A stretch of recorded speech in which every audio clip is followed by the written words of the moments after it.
Quero convidar você para a leitura de um texto preciosíssimo dos Evangelhos, que se encontra em Marcos, capítulo 11, do verso 1 até o verso 11, que é o primeiro evento que marca a última semana do ministério de Jesus. Esse foi o primeiro compromisso de Jesus na semana da sua morte.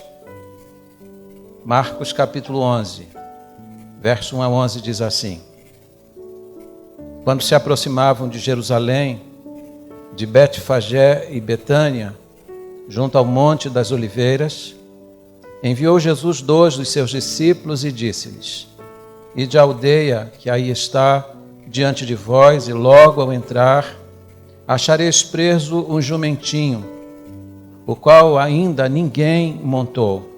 Desprendei-o e trazei-o.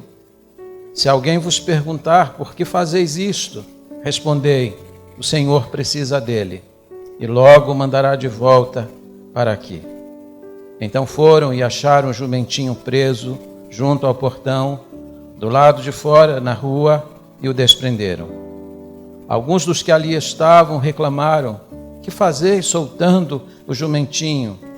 Eles, porém, responderam conforme as instruções de Jesus. Então os deixaram ir. Levaram o jumentinho, sobre o qual puseram as suas vestes, e Jesus o montou. E muitos estendiam suas vestes pelo caminho, e outros ramos que haviam cortado dos campos. Tanto os que iam adiante dele, como os que vinham depois dele, clamavam: Hosana, bendito o que vem em nome do Senhor. Bendito o reino que vem, o reino de Davi nosso pai. Hosana nas maiores alturas. E quando entrou em Jerusalém, no templo, tendo observado tudo como se já fosse tarde, saiu para Betânia com os 12. Que o Senhor abençoe a sua palavra. Vamos orar. Deus, concede-nos a iluminação necessária para nos aproximarmos do texto sagrado. Desvenda os nossos olhos para que possamos ver as maravilhas da tua lei. Que a tua palavra seja nosso alimento. Que a tua palavra seja conforto e consolo para os crentes. E palavra de salvação para aqueles que estão perdidos. Pedimos a tua bênção nesta hora, no nome santo e precioso de Jesus. Amém. Por favor, tome assento. Esta passagem é conhecida como a entrada triunfal de Jesus. Embora alguns escritores dizem que esse texto ou esse título é muito pobre diante da realidade que temos aqui. Que talvez o título mais adequado deveria ser a entrada real de Jesus. Porque quem estava entrando em Jerusalém era e é o Rei dos Reis. E aqui eu quero chamar sua atenção para 3 aspectos importantes à guisa de introdução. Primeiro, lembrar a importância desse evento. Note que este evento foi narrado nos 4 evangelhos: Mateus, Marcos, Lucas e João. E em cada evangelho este relato tem um destaque. Isso significa que este evento não era um evento qualquer. Era um evento importantíssimo dentro da história da redenção. Poucos eventos no ministério de Jesus foram narrados simultaneamente pelos 4. Este é um deles. Isso prova a importância dele e pelo qual nós devemos nos debruçar, buscando prospectar as verdades que estão nele. Dr. John Charles Ryle disse que esse é um texto para a igreja estudar atenciosamente, porque há uma importância muito grande aqui.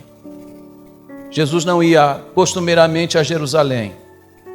No Evangelho de João nós temos uma pista de que ele foi àquela cidade 4 vezes. Mas essa não era mais uma das vezes. Essa era a vez derradeira. Jesus está indo para Jerusalém fechar o seu ministério, para cumprir a agenda que ele recebera na eternidade. Portanto, chama a sua atenção para a importância deste evento, porque foi um evento importantíssimo. Segundo lugar, olhar a intensidade da última semana do ministério de Jesus. Se os evangelhos, via de regra, utilizam apenas 2 capítulos para narrar os 30 anos da vida, os 30 primeiros anos da vida de Jesus, os evangelhos vão gastar, via de regra, a maior parte das suas páginas para narrar a última semana do ministério de Jesus. Este evangelho que acabamos de ler dedica 1/3 do seu conteúdo apenas para registrar a última semana do ministério de Jesus. O evangelho de João vai usar 10 capítulos para falar da última semana, porque aquela última semana foi intensa, porque nela Jesus ia cumprir a agenda que havia recebido no conselho da eternidade. Ele veio aqui para entregar a sua vida e, portanto, ele está indo para o momento mais decisivo da obra da salvação. Terceiro lugar, olhar para a marcha resoluta de Jesus. Essa é uma das tônicas que nós vamos encontrar nos evangelhos. Jesus sabe o que lhe aguarda. Jesus havia dito reiteradas vezes que ele está indo para Jerusalém para entregar a sua vida. Ele declara aos discípulos que ele vai sofrer nas mãos dos homens, de que ele vai padecer muitas coisas, por fim será morto.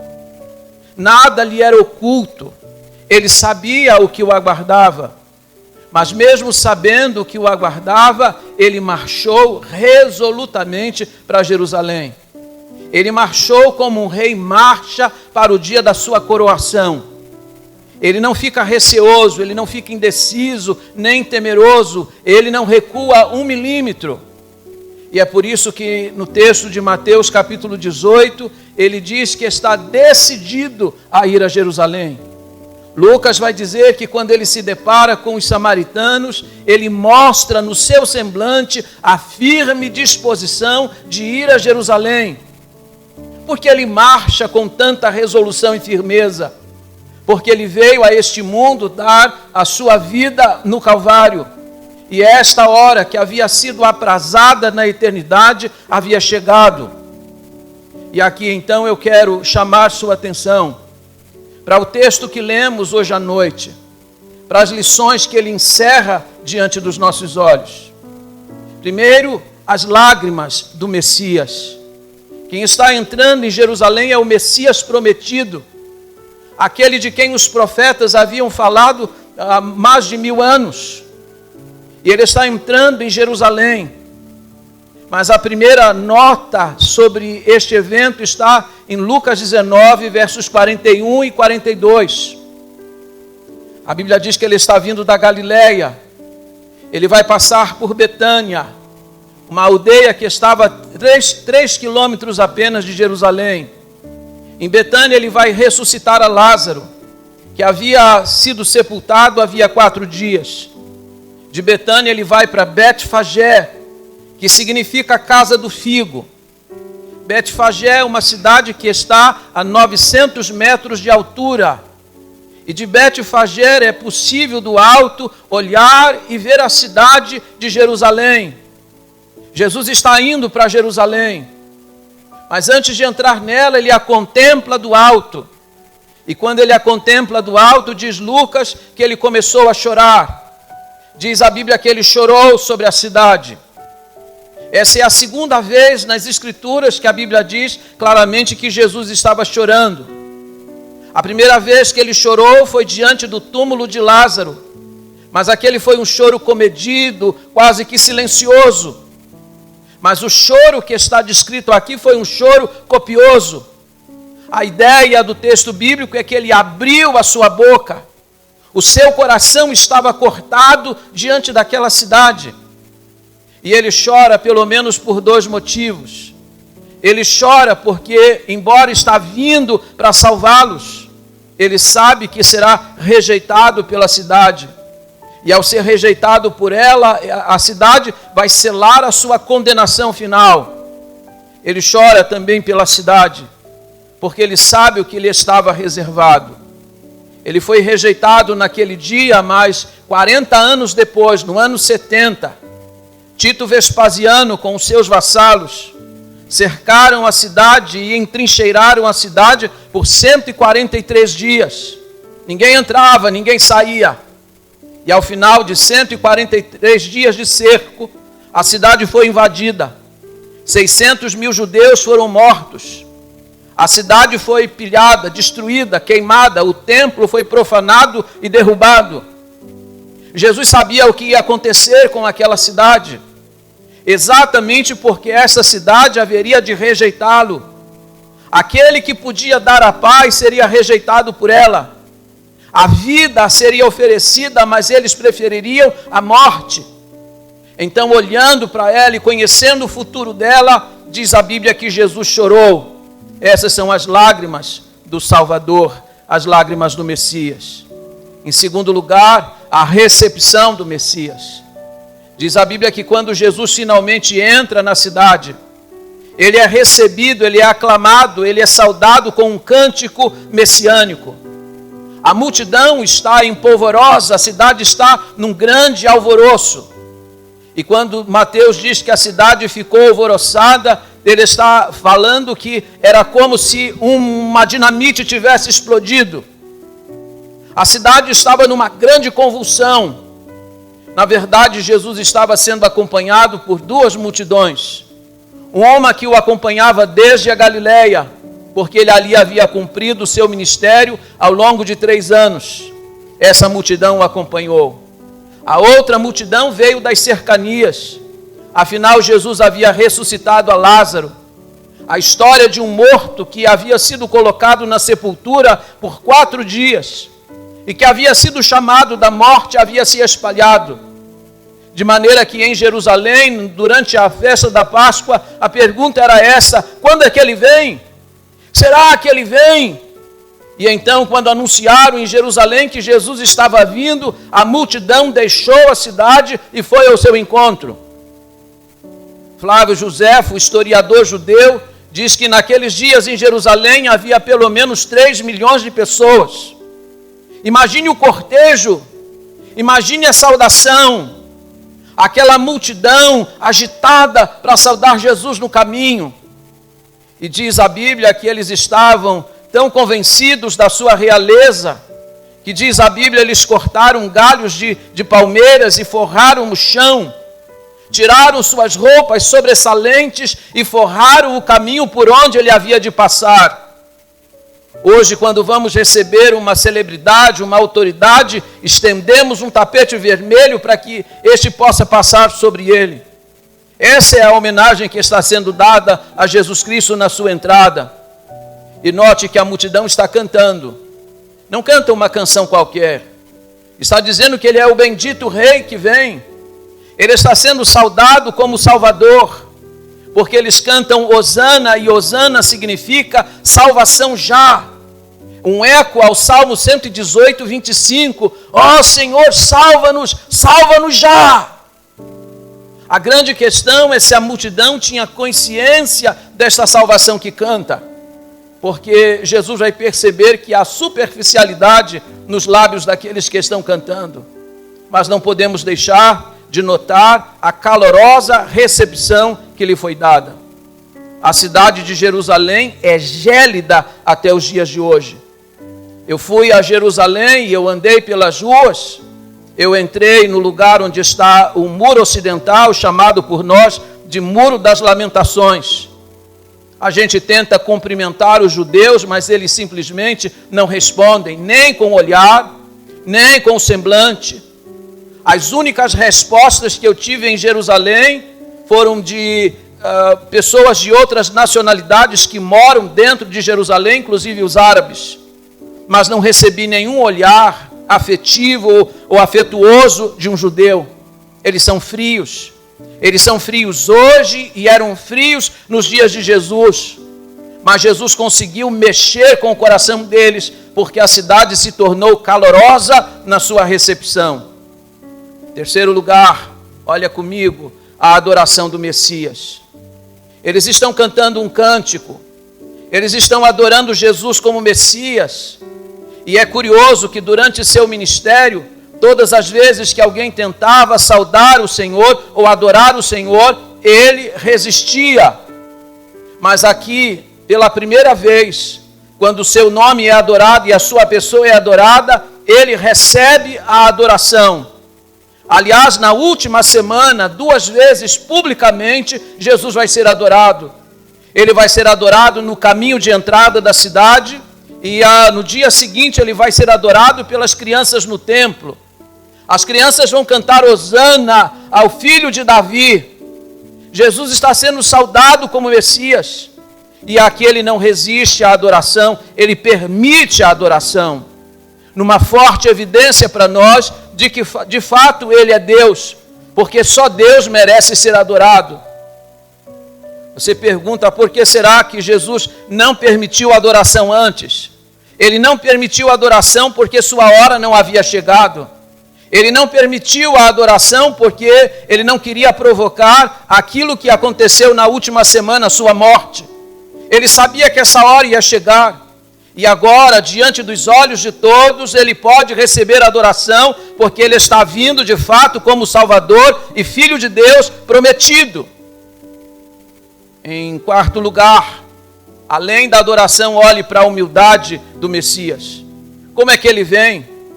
Quando o general romano vencia uma batalha, depois de haver matado pelo menos 5.000 pessoas, depois de haver tirado todos os despojos e trazer consigo os cativos que vinham acorrentados, e muitos deles eram lançados em uma arena para serem devorados pelas feras.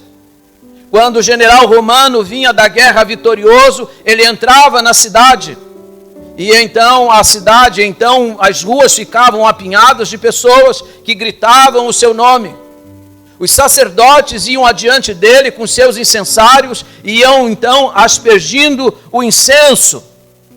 Era o modo que Roma tinha de exaltar os seus grandes generais. Mas como é que Jesus vem? Ele é o rei, ele é o Messias. Ele não vem em um cavalo branco como entravam os generais. Ele vem montado em um simples jumentinho. Ele vem pacífico, ele não vem como um general que matou a muitos na guerra. Ele não vem contar a façanha da morte, ele vem oferecer a vida. Ele está vindo de forma humilde e mostrando que o seu reino é um reino de paz. Ele não está vindo como general, ele está vindo como um salvador. Em quinto lugar, a necessidade do Messias. É curioso porque o texto mostra que até Jesus tinha necessidade. E a Bíblia diz que ele então vai, antes de entrar na cidade, dar uma ordem a 2 dos seus discípulos, que entrem na cidade, que encontrem um jumentinho. Ele vai dar a localização do jumentinho. E diz que esse jumentinho precisa ser trazido. E Jesus vai orientar os discípulos porque ele já antecipa que alguém vai resistir àquela atitude. Mateus vai dizer que os donos do animal vão perguntar: por que vocês estão levando este jumentinho? E a resposta que Jesus mandou os discípulos darem àqueles que perguntassem era esta: o Senhor precisa dele. Você já parou para pensar naquilo que você tem e que porventura Jesus possa estar precisando? Você já colocou alguma coisa sua à disposição de Jesus? Pois no seu ministério, Jesus algumas vezes precisou de alguma coisa emprestada. Algumas vezes, para ensinar a multidão junto à praia, ele precisou de um barco emprestado. Para entrar na cidade de Jerusalém, ele precisou de um jumentinho emprestado. E na hora da sua morte, ele precisou de uma sepultura emprestada. Pessoas que colocaram aquilo que tinham à disposição do Senhor. E que bênção quando colocamos o que temos à disposição dele. Porque algumas vezes ele precisa daquilo que temos. Que tristeza é quando temos algo que ele precisa e reservamos somente para nós. Em sexto lugar, a soberania do Messias. A soberania do Messias ela é mostrada de 2 formas nesta passagem. A primeira é que o jumentinho que ele mandou buscar era um jumentinho 0 quilômetro. Nunca ninguém tinha montado nele. Aquele jumentinho não estava pronto para a montaria. Aquele jumentinho certamente era indócil, ele não estava preparado para cavalgar. Ele certamente escoiciaria a qualquer pessoa que tentasse montá-lo. Mas quando Jesus mandou trazê-lo, diz a Bíblia, ele o montou e ele se comportou adequadamente. Porque Jesus mostra o seu domínio, inclusive sobre o instinto animal. Ele é soberano sobre toda a sua obra. Mas ele mostra, sobretudo, a sua soberania. Porque as lideranças religiosas de Jerusalém haviam tomado uma decisão. Queriam matar a Jesus de fato. Mas segundo Mateus 26, eles disseram não na Páscoa. Para não causarmos tumulto na cidade. Que a decisão sobre a morte de Jesus havia sido tomada, já estava sacramentada. Mas a decisão deles é que não aconteceria na Páscoa. A Bíblia diz que o homem pode fazer planos, mas a resposta vem dos lábios do Senhor. Ninguém pode frustrar os planos de Deus, segundo Jó, capítulo 42, versículo 5. Deus tem planos e os planos de Deus se sobrepõem sobre os planos que os homens fazem. Eles disseram não na Páscoa, mas a Bíblia diz, e a palavra de Deus diz, que o Cordeiro de Deus seria morto na Páscoa. E embora os homens tenham projetado alguma coisa diferente, a vontade de Deus prevaleceu e Jesus de fato entregou a sua vida no Calvário durante a Páscoa naquela ocasião. É a soberania do Senhor sobre a vontade e os desígnios humanos. E em último lugar, olhe comigo a submissão do Messias. Há muitas pessoas que imaginam que aquilo que aconteceu naquela última semana, que culminou na morte de Jesus, foi uma grande surpresa. De que Jesus foi vítima dos eventos, de que tudo aquilo foi inesperado, de que havia uma trama e ele não conseguiu desvencilhar-se dela. Mas esse é um grande engano nosso, porque a Bíblia mostra de forma clara e peremptória que tudo o que aconteceu já estava programado desde há muito tempo. Apocalipse 13, 8 diz que ele é o Cordeiro que foi morto antes da fundação do mundo. A Bíblia diz que ele foi a Jerusalém profundamente consciente de tudo aquilo que ia acontecer. Note você que Jesus disse em João capítulo 10, versículos 18 e 19, eu dou a minha vida, eu tenho autoridade para dar e tenho autoridade para retomar. Eu de mim mesmo a dou, porque esse mandato eu recebi de meu Pai. A sua entrega na cruz não foi um acidente. Ele não foi pego, ele não foi preso simplesmente porque os homens quiseram fazê-lo. Ele se entregou voluntariamente e ele fez isso simplesmente por amor a nós. Por isso o Dr. John Stott disse que se você quer uma definição de amor, não deve ir ao dicionário, você deve ir ao Calvário, porque ali está a maior demonstração do amor de Deus e de seu Filho, o Senhor Jesus Cristo. E eu vou terminar com duas palavras aos irmãos. A primeira é lembrar que aquela multidão era volúvel. Note que no domingo, quando Jesus está entrando na cidade, eles cantam Hosana, eles cantam bendito que vem em nome do Senhor. Eles dão uma adoração extraordinária a ponto de enraivecer as lideranças religiosas de Jerusalém. Mas na sexta-feira, 6 dias depois, essa mesma multidão que cantou hosanas estava gritando, crucifica-o, crucifica-o, crucifica-o. Isso mostra para você quanto que o coração humano é volúvel, quanto as nossas declarações muitas vezes são superficiais. A mesma multidão que canta, agora é a mesma multidão que grita. A mesma multidão que adora, agora quer a sua morte. O coração de todos é assim. Por isso que a Bíblia vai dizer que Jesus nunca se confiou a eles, porque Jesus conhecia que, embora a declaração dos lábios fosse bonita, o coração muitas vezes estava dissociado dessa canção entoada. Quem sabe isso não aconteça também conosco tantas vezes. Em segundo lugar, lembrar a vocês que aquela multidão e aquela cidade tinha pouco tempo. Jesus ia morrer em poucos dias.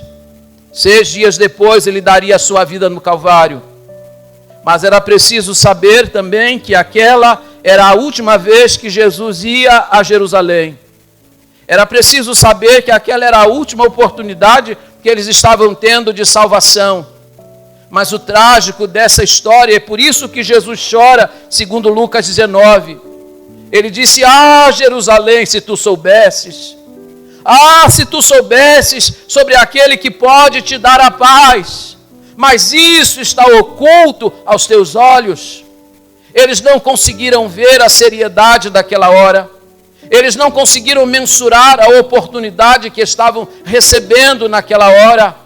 Aquela era uma chance de salvação e simplesmente eles a desperdiçaram. Em vez de receberem o Salvador, preferiram matá-lo. Em vez de se enternecer a ele, desejaram a sua morte como a morte de um criminoso. Paro para pensar sobre isso muitas vezes e penso, quem sabe também hoje não seja uma oportunidade derradeira. A gente nunca sabe. Você não sabe o que lhe aguarda o futuro. Portanto, se há uma decisão que o homem precisa tomar quando está diante do Salvador, é a decisão de recebê-lo. Deixá-lo passar, deixá-lo ir, significa expor-se a um perigo eterno. O pastor Isaac Nunes Pinheiro, lá no Rio de Janeiro, dizia sempre assim: quando uma pessoa rejeita a oportunidade, é como alguém que está brincando com uma roleta russa. Ela nunca sabe quando que a bala vai estar engatilhada. E ela brinca hoje, brinca amanhã, até que um dia ela é alcançada. A perdição pode alcançar você ainda hoje, se você rejeitar a salvação e hoje for a sua última oportunidade.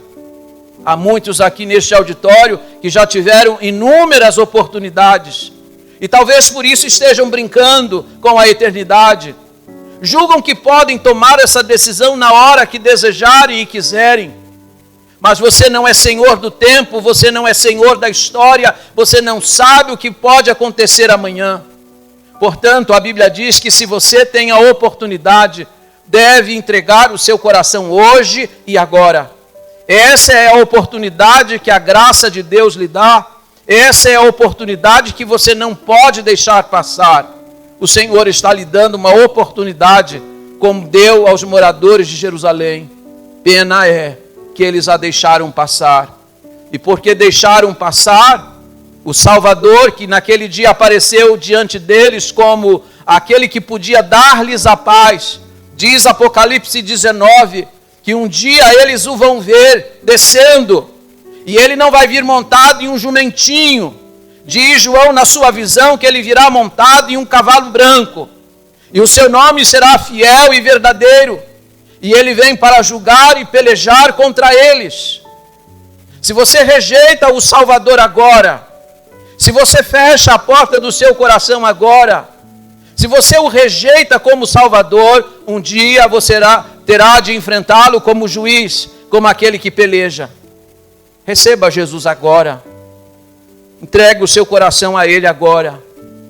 Há muitas pessoas aqui neste lugar que precisam aproveitar a oportunidade que a graça de Deus está concedendo. Uma oportunidade que não pode ser de maneira alguma desprezada.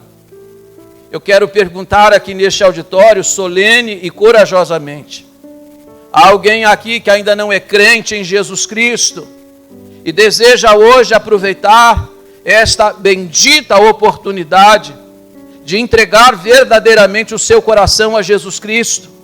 Levanta bem alto a sua mão e abaixe. Você está dizendo: pastor, eu quero entregar o meu coração a Jesus nesta noite. Deus abençoe, pode abaixar a sua mão. Há uma segunda pessoa dizendo assim: pastor, eu quero entregar o meu coração a Jesus. Levanta bem alto a sua mão e abaixa. Pode abaixar, filho. Eu já vi sua decisão.